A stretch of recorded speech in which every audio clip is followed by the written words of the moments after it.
Chapter 18. The Caemlyn Road. The Caemlyn Road was not very different from the North Road through the two rivers. It was considerably wider, of course, and showed the wear of much more use, but it was still hard-packed dirt, lined on either side by trees that would not have been at all out of place in the two rivers, especially since only the evergreens carried a leaf. The land itself was different, though, for by midday the road entered low hills. For 2 days the road ran through the hills, cut right through them sometimes, if they were wide enough to have made the road go much out of its way, and not so big as to have made digging through too difficult. As the angle of the sun shifted each day, it became apparent that the road, for all it appeared straight to the eye, curved slowly southward as it ran east. Rand had daydreamed over Master Alvir's old map, half the boys in Emmons Field had daydreamed over it, and as he remembered, the road curved around something called the Hills of Abshur, until it reached Whitebridge. From time to time, Lan had them dismount atop one of the hills, where he could get a good view of the road both ahead and behind, and the surrounding countryside as well. The warder would study the view while the others stretched their legs or sat under the trees and ate. "I used to like cheese," Egwene said on the third day after leaving Baerlon. She sat with her back to the bole of a tree, grimacing over a dinner that was once again the same as breakfast, as supper would be. "Not a chance of tea. Nice hot tea." She pulled her cloak tighter and shifted around the tree in a vain effort to avoid the swirling wind. "Flatwort tea and andalay root," Nynaeve was saying to Moraine, "are best for fatigue. They clear the head and dim the burn in tired muscles." "I am sure they do," the Aes Sedai murmured, giving Nynaeve a sidelong glance. Nynaeve's jaw tightened, but she continued in the same tone. "Now, if you must go without sleep—" "No tea," Lan said sharply to Egwene. "No fire. We can't see them yet, but they are back there somewhere. A Fade or two and they're Trollocs, and they know we are taking this road. No need to tell them exactly where we are." "I wasn't asking," Egwene muttered into her cloak. "Just regretting." "If they know we're on the road," Perrin asked, "why don't we go straight across to Whitebridge?" "Even Lan cannot travel as fast cross-country as by road," Moraine said, interrupting Nynaeve, "especially not through the hills of Abshur." The Wisdom gave an exasperated sigh. Rand wondered what she was up to. After ignoring the Aes Sedai completely for the first day, Nynaeve had spent the last 2 trying to talk to her about herbs. Moraine moved away from the Wisdom as she went on. "Why do you think the road curves to avoid them? And we would have to come back to this road eventually, and we might find them ahead of us instead of following." Rand looked doubtful, and Matt muttered something about the long way round. "Have you seen a farm this morning?" Lan asked. "Or even the smoke from a chimney? You haven't, because it's all wilderness from Baerlon to Whitebridge. And Whitebridge is where we must cross the Aranel. That is the only bridge spanning the Aranel south of Maradan in Saldaea." Tom snorted and blew out his mustaches. "What is to stop them from having something, at Whitebridge already?" From the west came the keening wail of a horn. Lan's head whipped around to stare back down the road behind them. Rand felt a chill. A part of him remained calm enough to think, 10 miles, no more. "Nothing stops them, Gleeman," the warder said. "We trust to the light and luck. But now we know for certain there are Trollocs behind us." Moraine dusted her hands. "It is time for us to move on." The Aes Sedai mounted her white mare. They set off a scramble for the horses, speeded by a second winding of the horn. This time others answered, the thin sounds floating out of the west like a dirge. Rand made ready to put Cloud to a gallop right away, and everyone else settled their reins with the same urgency. Everyone except Lan and Moraine. The warder and the Aes Sedai exchanged a long look. "Keep them moving, Moraine Sedai," Lan said finally. "I will return as soon as I am able. You will know if I fail." Putting a hand on Mondarb's saddle, he vaulted to the back of the black stallion and galloped down the hill, heading west. The horns sounded again. "The light go with you, last Lord of the 7 Towers," Moraine said almost too softly for Rand to hear. Drawing a deep breath, she turned Aldib to the east. "We must go on," she said. and started off at a slow, steady trot. The others followed her in a tight file. Rand twisted once in his saddle to look for land, but the warder was already lost to sight among the low hills and leafless trees. Last Lord of the Seven Towers, she had called him. He wondered what that meant. He had not thought anyone besides himself had heard, but Tom was chewing the ends of his mustaches, and he had a speculative frown on his face. The Gleeman seemed to know a great many things. The horns called and answered once more behind them. Rand shifted in his saddle. They were closer this time, he was sure of it. 8 miles, maybe 7. Matt and Egwene looked over their shoulders, and Perrin hunched as if he expected something to hit him in the back. Nynaeve rode up to speak to Moraine. "Can't we go any faster?" she asked. "Those horns are getting closer." The Aes Sedai shook her head. "And why do they let us know they are there? Perhaps so we will hurry on without thinking of what might be ahead?" They kept on at the same steady pace. At intervals, the horns gave cry behind them, and each time the sound was closer. Rand tried to stop thinking of how close, but the thought came unbidden at every brazen wail. 5 miles, he was thinking anxiously, when Lan suddenly burst around the hill behind them at a gallop. He came abreast of Moraine, reining in the stallion. "At least 3/5 of Trollocs, each led by a halfman. Maybe 5. "If you were close enough to see them," Egwene said worriedly, "they could have seen you. They could be right on your heels." He was not seen. Nynaeve drew herself up as everyone looked at her. "I have followed his trail, remember?" "Hush," Moraine commanded. "Lan is telling us there are perhaps 500 Trollocs behind us." A stunned silence followed, then Lan spoke again. "And they are closing the gap. They will be on us in an hour or less." Half to herself, the Aes Sedai said, "If they had that many before, why were they not used at Emond's Field? If they did not, how did they come here since?" "They are spread out to drive us before them," Lan said, "with scouts quartering ahead of the main parties." "Driving us toward what?" Moraine mused. As if to answer her, a horn sounded in the distance to the west. A low moan that was answered this time by others, all ahead of them. Moraine stopped Aldib. The others followed her lead, Tom and the Emond's Field folk looking around fearfully. Horns cried out before them and behind. Rand thought they held a note of triumph. "What do we do now?" Nynaeve demanded angrily. "Where do we go?" "All that is left is north or south," Moraine said, more thinking aloud than answering the wisdom. "To the south are the hills of Opshire, barren and dead, and the Taran with no way to cross, and no traffic by boat. To the north we can reach the Aranel before nightfall, and there will be a chance of a trader's boat, if the ice has broken at Maradan." "There is a place the Trollocs will not go," Lan said, but Moraine's head whipped around sharply. "No." She motioned to the warder, and he put his head close to hers so their talk could not be overheard. The horns winded, and Rand's horse danced nervously. "They're trying to frighten us," Tom growled, attempting to steady his mount. He sounded half angry, and half as if the Trollocs were succeeding. "They're trying to scare us until we panic and run. They'll have us then." Egwene's head swung with every blast of a horn, staring first ahead of them, then behind, as if looking for the first Trollocs. Rand wanted to do the same thing, but he tried to hide it. He moved Cloud closer to her. "We go north," Moraine announced. The horns keened shrilly as they left the road and trotted into the surrounding hills. The hills were low, but the way was all up and down, with never a flat stretch, beneath bare-branched trees and through dead undergrowth. The horses climbed laboriously up one slope, only to canter down the other. Lan set a hard pace, faster than they had used on the road. Branches lashed Rand across the face and chest. Old creepers and vines caught his arms and sometimes snagged his foot right out of the stirrup. The keening horns came ever closer and ever more frequently.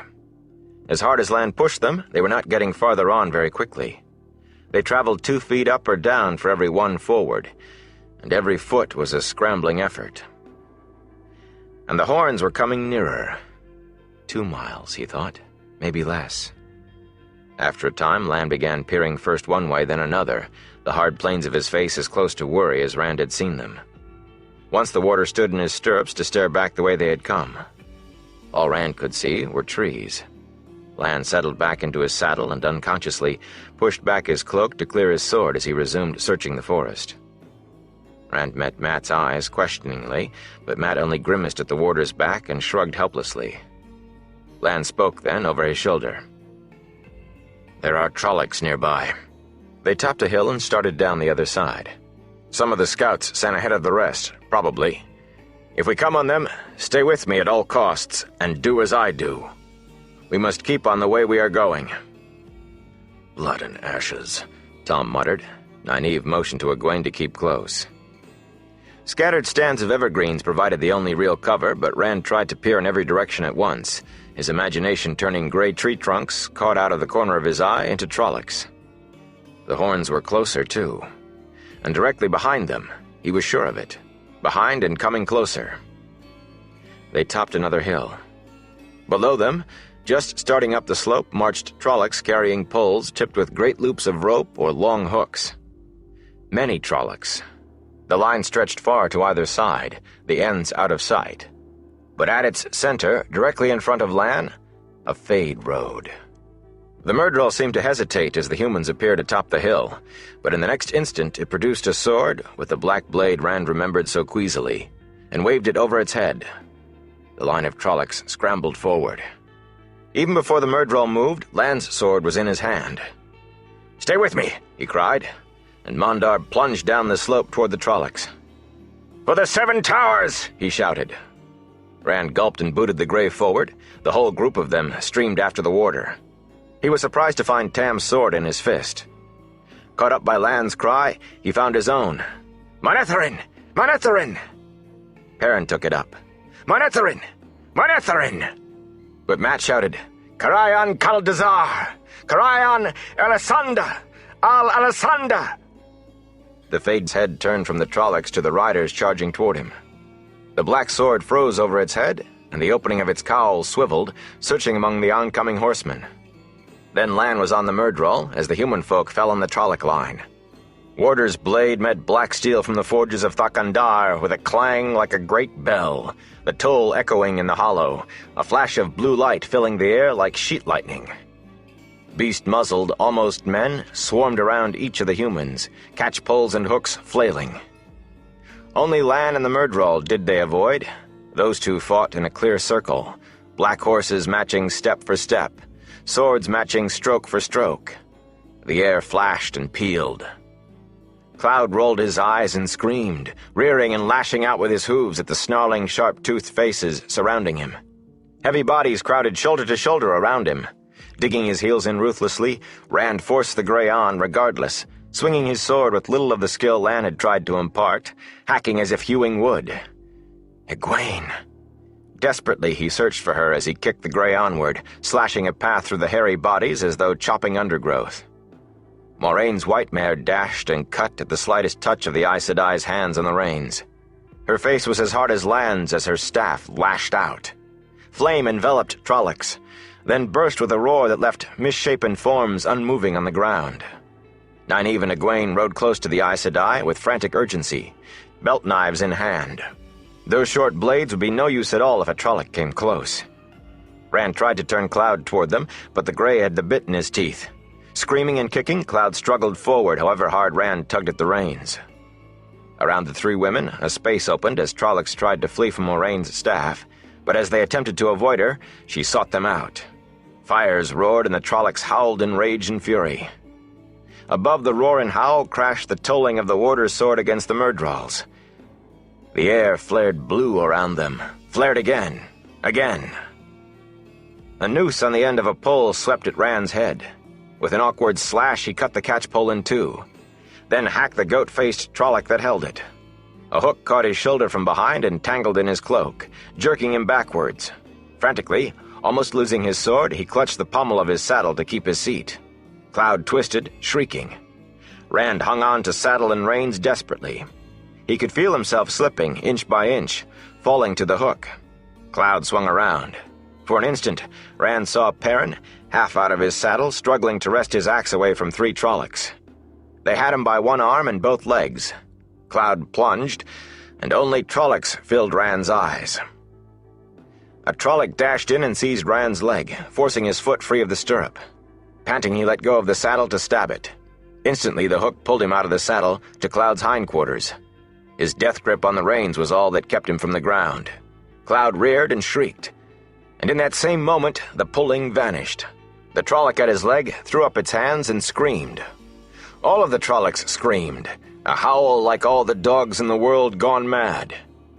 Around the humans, Trollocs fell writhing to the ground, tearing at their hair, clawing their own faces. All of the Trollocs, biting at the ground, snapping at nothing, howling, howling, howling. Then Rand saw the Myrddraal. Still upright in the saddle of its madly dancing horse, black sword still flailing, it had no head. "It won't die until nightfall," Tom had to shout between heavy breaths over the unrelenting screams. "Not completely. That is what I've heard, anyway." "Ride!" Lan shouted angrily. The warder had already gathered Moraine and the other two women and had them halfway up the next hill. "This is not all of them!" Indeed, the horns dirged again, above the shrieks of the Trollocs on the ground, to east and west and south. For a wonder, Matt was the only one who had been unhorsed. Rand trotted toward him, but Matt tossed a noose away from him with a shudder, gathered his bow and scrambled into his saddle unaided, though rubbing at his throat. The horns bayed like hounds with the scent of a deer, hounds closing in. If Lan had set a hard pace before, he doubled it now, till the horses scrabbled uphill faster than they had gone down before, then nearly threw themselves at the other side. But still the horns came nearer, until the guttural shouts of pursuit were heard whenever the horns paused, until eventually the humans reached a hilltop just as Trollocs appeared on the next hill behind them. The hilltop blackened with Trollocs, snouted, distorted faces howling, and 3 Myrddraal overawed them all. Only 100 spans separated the two parties. Rand's heart shriveled like an old grape. 3. The Myrddraal's black swords rose as one. Trollocs boiled down the slope, thick, triumphant cries rising, catch-poles bobbing above as they ran. Moraine climbed down from Aldib's back. Calmly, she removed something from her pouch, unwrapped it. Rand glimpsed dark ivory.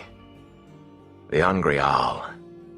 With Ungreal in one hand and staff in the other, the Aes Sedai set her feet facing the onrushing Trollocs and the Fade's black swords, raised her staff high, and stabbed it down into the earth. The ground rang like an iron kettle struck by a mallet. The hollow clang dwindled, faded away. For an instant then, it was silent. Everything was silent. The wind died. The Trolloc cries stilled. Even their charge forward slowed and stopped. For a heartbeat, everything waited.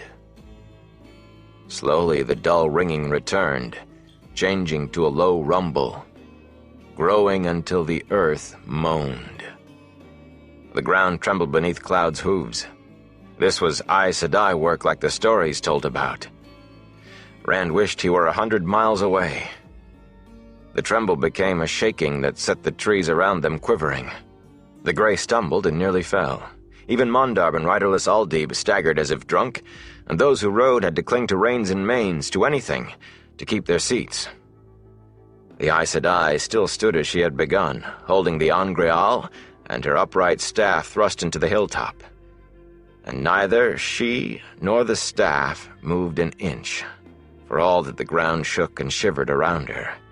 Now the ground rippled, springing out from in front of her staff, lapping toward the Trollocs like ripples on a pond, ripples that grew as they ran, toppling old bushes, flinging dead leaves into the air, growing, becoming waves of earth, rolling toward the Trollocs. Trees in the hollow lashed like switches in the hands of small boys. On the far slope, Trollocs fell in heaps, tumbled over and over by the raging earth. Yet, as if the ground were not rearing all around them, the Myrddraal moved forward in a line, their dead black horses never missing a step, every hoof in unison. Trollocs rolled on the ground all about the black steeds, howling and grabbing at the hillside that heaved them up, but the Myrddraal came slowly on. Moraine lifted her staff, and the earth stilled, but she was not done. She pointed to the hollow between the hills, and flame gouted from the ground. A fountain 20 feet high. She flung her arms wide, and the fire raced to left and right as far as the eye could see, spreading into a wall separating humans and Trollocs. The heat made Rand put his hands in front of his face, even on the hilltop. The Myrddraal's black mounts, whatever strange powers they had, screamed at the fire, reared and fought their riders as the Myrddraal beat at them, trying to force them through the flames. "Blood and ashes," Mat said faintly. Rand nodded numbly.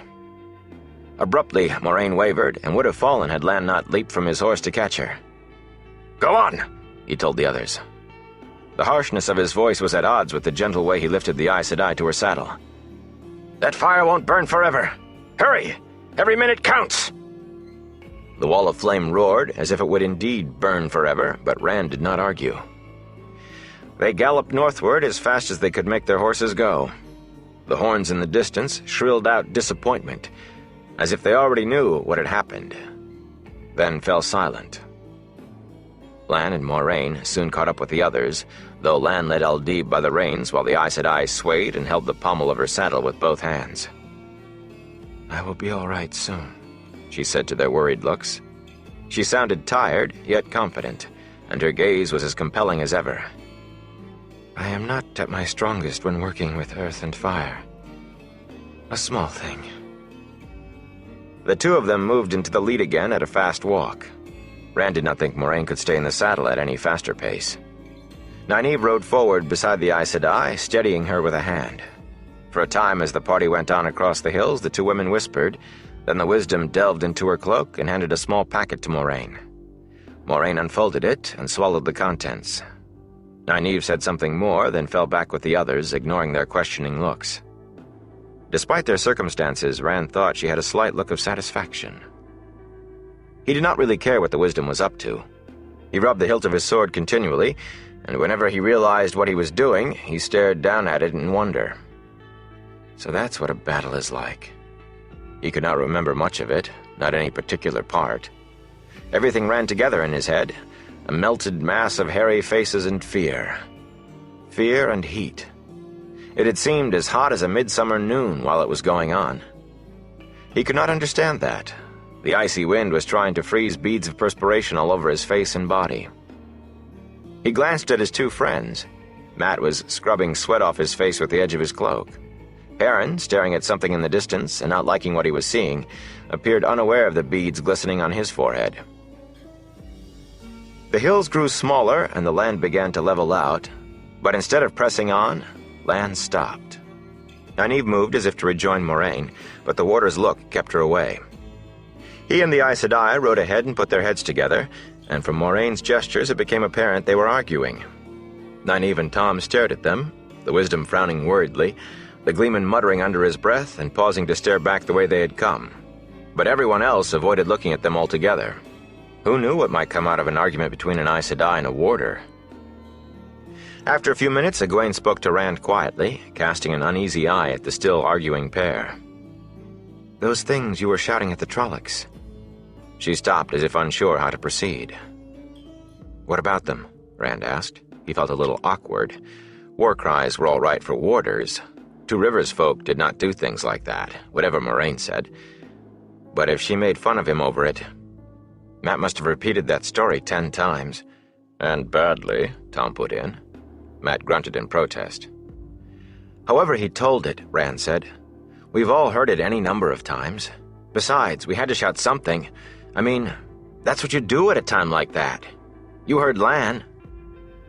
"And we have a right," Perrin added thoughtfully. "Moraine says we're all descended from those Manetheren people. They fought the Dark One, and we're fighting the Dark One. That gives us a right." Egwene sniffed as if to show what she thought of that. "I wasn't talking about that. What was it you were shouting, Mat?" Mat shrugged uncomfortably. "I don't remember." He stared at them defensively. "Well, I don't. It's all foggy. I don't know what it was, or where it came from, or what it means." He gave a self-deprecating laugh. "I don't suppose it means anything." I think it does," Egwene said slowly. "When you shouted, I thought, just for a minute, I thought I understood you. But it's all gone now." She sighed and shook her head. Perhaps you're right. Strange what you can imagine at a time like that, isn't it? Karai an Kaldazar, Moraine said. They all twisted to stare at her. Karai an Elisande. Al Elisande. For the honor of the Red Eagle. For the honor of the Rose of the Sun. The Rose of the Sun. The ancient war cry of Manetheren, and the war cry of its last king. Eldraine was called the Rose of the Sun. Moraine's smile took in Egwene and Mat both, though her gaze may have rested a moment longer on him than on her. The blood of Ared's line is still strong in the two rivers. The old blood sings. Mat and Egwene looked at each other while everyone else looked at them both. Egwene's eyes were wide and her mouth kept quirking into a smile that she bit back every time it began, as if she was not quite sure just how to take this talk of the old blood. Mat was sure from the scowling frown on his face. Rand thought he knew what Mat was thinking, the same thing he was thinking. If Mat was a descendant of the ancient kings of Manetheren, maybe the Trollocs were really after him and not all three of them. The thought made him ashamed. His cheeks colored, and when he caught a guilty grimace on Perrin's face, he knew Perrin had been having the same thought. "I can't say that I have ever heard the like of this," Tom said after a minute. He shook himself and became brusque. "Another time I might even make a story out of it. But right now... Do you intend to remain here for the rest of the day, Aes Sedai?" "No," Moraine replied, gathering her reins. A Trolloc horn keened from the south as if to emphasize her word. More horns answered, east and west. The horses whickered and sidled about nervously. "They have passed the fire," Lan said calmly. He turned to Moraine. "You are not strong enough for what you intend. Not yet. Not without rest. And neither Myrddraal nor Trolloc will enter that place." Moraine raised a hand as if to cut him off, then sighed and let it fall instead. "Very well," she said irritably. "You are right, I suppose, but I would rather there was any other choice." She pulled her staff from under the girth strap of her saddle. "Gather in around me, all of you, as close as you can. Closer." Rand urged Cloud near the Aes Sedai's mare. At Moraine's insistence, they kept on crowding closer in a circle around her, until every horse had its head stretched over the croup or withers of another. Only then was the Aes Sedai satisfied. Then, without speaking, she stood in the stirrups and swung her staff over their heads, stretching to make certain it covered everyone. Rand flinched each time the staff passed over him. A tingle ran through him with every pass. He could have followed the staff without seeing it just by following the shivers as it moved over people. It was no surprise to him that Lan was the only one not affected. Abruptly, Moraine thrust the staff out to the west. Dead leaves whirled into the air and branches whipped as if a dust devil ran along the line she pointed to. As the invisible whirlwind vanished from sight, she settled back into her saddle with a sigh. "To the Trollocs," she said, "our scents and our tracks will seem to follow that. The Myrddraal will see through it in time, but by then..." "By then," Lan said, "we will have lost ourselves." "Your staff is very powerful," Egwene said, earning a sniff from Nynaeve. Moraine made a clicking sound. "I have told you, child, things do not have power. The one power comes from the true source, and only a living mind can wield it. This is not even an Angreal, merely an aid to concentration." Wearily, she slid the staff back under her girth strap. "Lan?" "Follow me," the warder said, "and keep quiet. It will ruin everything if the Trollocs hear us." He led the way north again, not at the crashing pace they had been making, but rather in the quick walk with which they had traveled the Caemlyn road. The land continued to flatten, though the forest remained as thick. Their path was no longer straight as it had been before, for Lan chose a route that meandered over hard ground and rocky outcrops, and he no longer let them force their way through tangles of brush, instead taking the time to make their way around. Now and again he dropped to the rear, intently studying the trail they made. If anyone so much as coughed, it drew a sharp grunt from him. Nynaeve rode beside the Aes Sedai, concern battling dislike on her face. and there was a hint of something more, Rand thought, almost as if the wisdom saw some goal in sight. Moraine's shoulders were slumped, and she held her reins in the saddle with both hands, swaying with every step Aldib took.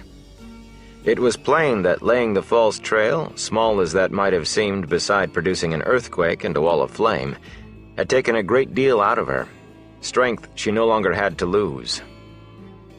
Rand almost wished the horns would start again. At least they were a way of telling how far back the Trollocs were, and the Fades. He kept looking behind them, and so was not the first to see what lay ahead. When he did, he stared perplexed. A great irregular mass stretched off to either side out of sight, in most places as high as the trees that grew right up to it, with even taller spires here and there. Leafless vines and creepers covered it, all in thick layers. A cliff? The vines will make climbing easy, but we'll never get the horses up. Suddenly, as they rode a little closer, he saw a tower. It was clearly a tower, not some kind of rock formation, with an odd pointed dome on the top. A city, he said. And a city wall, and the spires were guard towers on the wall. His jaw dropped. It was 10 times as big as Baerlon, 50 times as big. Matt nodded. A city, he agreed. But what's a city doing in the middle of a forest like this? And without people, Perrin said. When they looked at him, he pointed to the wall. Would people let vines grow over everything like that? You know how creepers can tear down a wall. Look how it's fallen. What Rand saw adjusted itself in his mind again. It was as Perrin said. Under almost every low space in the wall was a brush-covered hill, rubble from the collapsed wall above.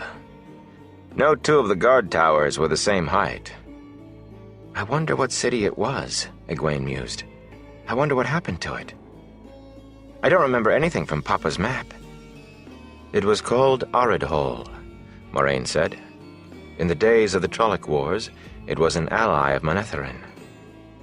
Staring at the massive walls, she seemed almost unaware of the others, even of Nynaeve, who supported her in the saddle with a hand on her arm. Later, Aridhol died, and this place was called by another name. What name? Matt asked. Here, Lan said. He stopped Mondarb in front of what had once been a gate wide enough for 50 men to march through abreast. Only the broken, vine-encrusted watchtowers remained. Of the gates there was no sign. We enter here. Trolloc horns shrieked in the distance. Lan peered in the direction of the sound, then looked at the sun, halfway down toward the treetops in the west. They have discovered it's a false trail. Come, we must find shelter before dark. What name? Matt asked again. Moraine answered as they rode into the city. Shadar Logoth, she said. It was called Shadar Logoth.